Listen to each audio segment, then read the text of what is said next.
Hello everyone, जैसा कि हम जानते हैं हर एग्जाम होता है, एग्जाम का रिजल्ट होता है और रिजल्ट आने के बाद दो बातें होंगी, या तो कोई फेल होगा या तो कोई पास होगा। सारे फेल नहीं होंगे और सारे पास नहीं होंगे। जो लोग पास हो जाएंगे उनके लिए रास्ते बहुत खुले रहेंगे, लेकिन जो लोग डिस्क्वालीफाई हो जाएंगे या इस एग्जाम को पास नहीं कर पाएंगे उनके पास फिर से वो चांस मिलेगा कि वो जून 2025 के लिए तैयारी करें। मैं यहां पर अभी बात करने वाला हूं आज की इस वीडियो में कि जो लोग पास होंगे, ठीक है, जो लोग एग्जाम क्वालिफाई करेंगे उनके लिए क्या क्या रास्ते हो सकते हैं। पहली चीज तो अगर आपने जेआरएफ में क्वालिफाई कर लिया तो बल्ले बल्ले है, आपको फेलोशिप मिलने वाली है 37,000 रुपए।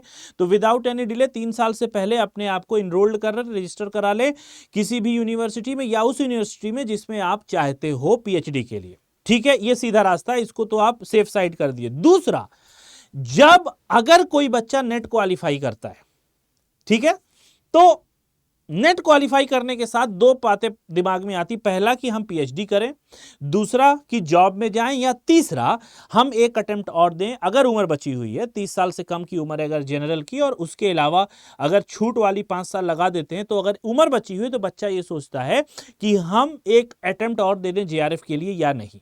इन तीनों ही में एक डायलिमा की सिचुएशन रहती है। इसी सारी बातों पे, इसी सारी मुद्दों में आज हम बात करने वाले हैं। वीडियो शुरू करने से पहले मैं ये बात आपको बता देता हूं कि जो बच्चे ये सोचते हैं कि वो नेट करके वो जेआरएफ के लिए जाएं, वो सही सोचते हैं। एक अटेम्प्ट आप जेआरएफ के लिए ले लीजिए, लेकिन अगर नेट क्वालिफाई हो गया है तो आप, मुझे ये लगता है कि आपको एडमिशन ले लेना चाहिए। एडमिशन लेने के बाद तैयारी करते रहिए, जेआरएफ निकल जाता है, वेल एंड गुड है।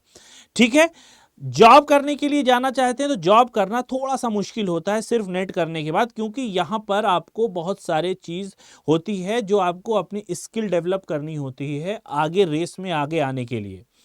तो भी आपको जरूरी है कि आप पीएचडी कर लें।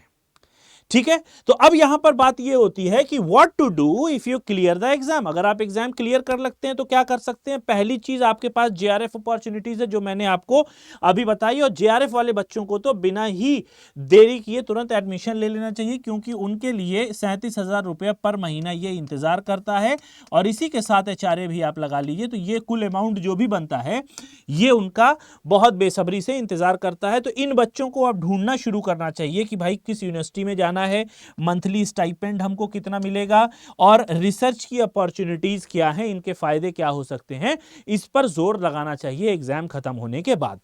दूसरे जो लोग बचते हैं वो ये है कि ये जो नेट वाले बच्चे हो गए, ठीक है, जो नेशनल एलिजिबिलिटी टेस्ट जिन्होंने क्वालिफाई किया, तो अब यहां पे अपनी क्वालिफिकेशन के हिसाब से अगर उनको इतना टाइम है कि भाई वो रह सकते हैं, ठीक है, एज अगर बची हुई है तो उनको जेआरएफ के लिए एक बार ट्राई और कर लेना चाहिए। अगर उनको फाइनेंशियल इंडिपेंडेंस चाहिए तो भाई वो जॉब भी कर सकते हैं, ठीक है, साथ ही साथ जॉब भी कर सकते हैं, लेकिन ध्यान रखें जॉब करने के लिए आपके पास पार्ट टाइम पीएचडी होनी चाहिए।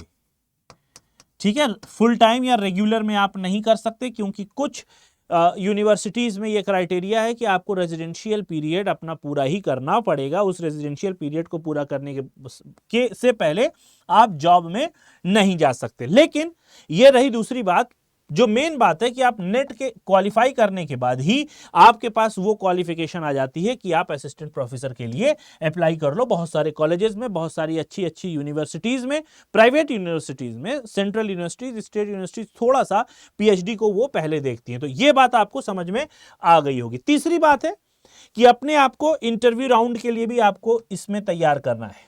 कैसे करना है कि भाई अगर आपने जेआरएफ क्वालिफाई करनी है, पीएचडी करेंगे तो भी इंटरव्यू देना है, नेट के बाद पीएचडी कर रहे हैं या जॉब कर रहे हैं तो भी इंटरव्यू देना है, पीएचडी ओनली के लिए अगर आपने अप्लाई किया है तो भी आपको इंटरव्यू देना ही पड़ेगा। तो अब इंटरव्यू में किस किस तरीके के प्रश्न आते हैं, ठीक है, ये आपको पता होना चाहिए। साथ ही साथ यहां पर जो सबसे इंपॉर्टेंट चीज है वो है आपका रिसर्च प्रपोजल। रिसर्च प्रपोजल से ही सारे प्रश्न पूछे जाते हैं, ये मैं आपको यहां पर बताता हुआ चलता हूं। ठीक है, नेक्स्ट आता है पीएचडी एडमिशन। ठीक है, clearing UGC net can open doors for PhD admission eight universities. अब ये चाहे आप जेआरएफ हो, चाहे नेट हो, चाहे आप पीएचडी ओनली हो, आपके लिए पीएचडी के दरवाजे खुल जाते हैं। ये बहुत सारी चीजें हैं जो आपको ध्यान में रखनी हुई है। अगर आप नेट क्वालिफाई करते हो तो नेट क्वालिफाई करने के साथ साथ ये कुछ अपॉर्चुनिटीज हैं, ये कुछ तरीके हैं जिनके माध्यम से आप अपने आप को आगे बढ़ा सकते हो जेआरएफ, नेट और पीएचडी ओनली के साथ। यही वो काम है जो एक एस्पिरेंट करता है यूजीसी नेट एग्जाम क्वालिफाई करने के बाद। इसके अलावा अगर कोई कुछ करता है तो शायद उसका इंटरेस्ट एरिया इधर नहीं है। ठीक है, इस तरीके की और भी इंफॉर्मेटिव वीडियो के लिए जरूर सब्सक्राइब कर ले हमारा channel UGC NET study IQ। मिलते हैं नेक्स्ट वीडियो में। Till then have a nice day, bye bye and stay tune, क्योंकि मैं बताऊंगा अगर जिनका नेट एग्जाम क्वालिफाई नहीं हुआ है वो क्या करें, उनके लिए भी मेरे पास ऑप्शंस है। मैं जरूर अगली वीडियो में उसको शेयर करने वाला हूं। Till then have a nice day, bye bye.